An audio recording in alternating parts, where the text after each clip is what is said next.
Mas masaya raw ang Pasko kung sa kasuotan, ikaw ay makikiuso.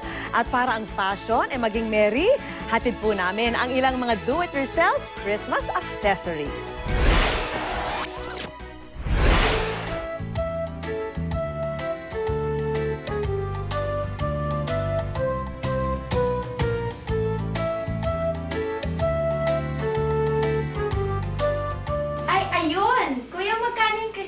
Ay, not for sale po yan, ma'am. Customer po namin. Excuse me, miss. I'm a model.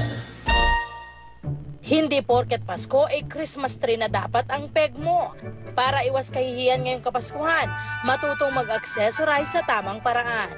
Sa tulong ng craft artist na si Elaine Espiritu, hatid namin ang ilang do-it-yourself accessories na pasok sa Christmas season para hindi off sa fashion.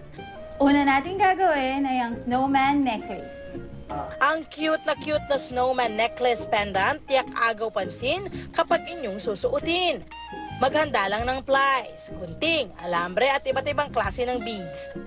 Para sa ulo at katawan ng snowman, magdikit ang isang maliit na white bead sa isang malaking white bead. Para naman sa magiging scarf nito, kumuha ng alambre at gawan ito ng hook sa dulo gamit ang plies. Ipasok dito ang colorful small beads, pagkatapos ay pwede nang gawing sabitan ng necklace pendant. Gamit ang plies, ikurba ang dulong parte ng alambre at ipasok ito sa ibabaw na butas ng ulo ng snowman. Kapag ready na ang sabitan, kompletuhin na ang pendant sa pamamagitan ng pagkakabit ng scarf. Ganon lang kadali at handa na itong isabit sa kwintas. If you wanna build a snowman, sa pendant na ito ay hindi ka mahihirapan. Pero ang borloloy hindi lang pang kwintas. Ang hikaw pwede rin gawing Merry Christmas. Mag-stand out sa inyong hikaw, suot-suot ang gagawin nating do-it-yourself Christmas tree earrings. Maghanda lang ng gold jewelry wire, gunting, plies, pakaw, at colorful na beads. Gamit ang plies, itwist ang gold jewelry wire. Hilahin ito ng pahaba para maging formang Christmas tree. Ngayon na nagawa na natin ang body ng Christmas tree mula sa jewelry wire, ay lalagyan naman natin ito ng mga makukulay na crystal beads.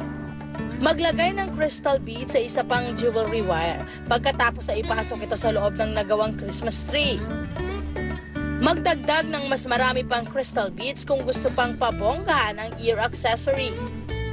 Kabitan lang ito ng pakaw at kompleto na ang inyong hikaw.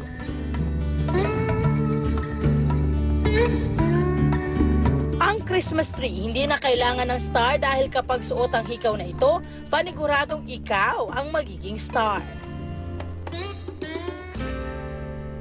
Bracelet pendant naman ang sunod natin gagawin na ang disenyong wreath, very Merry Christmas din. Ang Christmas bracelet, madali lang pong gawin.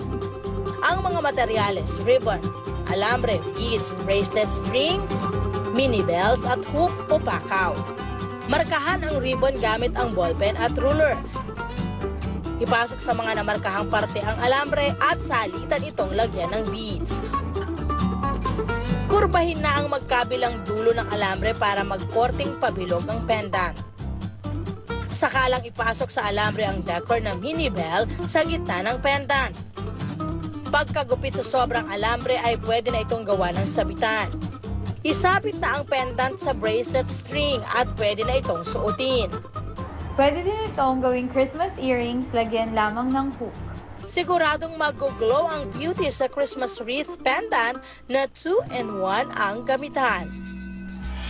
And speaking of glow, heto ang literal na kumukuti-kutita. Magniningning ang inyong singsing kung susuotin itong Christmas cloth ring. Maghanda lang ng pandikit, gunting, colored cloth at toothpick. Para makagawa ng petal, itusok ang toothpick sa gitna ng bilog na colored cloth. Sunod na idikit ang ilalim na parte ng petal sa isa pang nagupit na round cloth.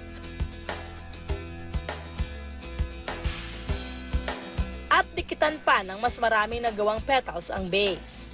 Kung kontento na kayo sa dami ng petals ng inyong cloth ring, ay maaari na natin itong lagyan ng ring band gamit ang hem. For added glitter at shine, pwedeng isawsaw sa glitters ang petals ng inyong singsing.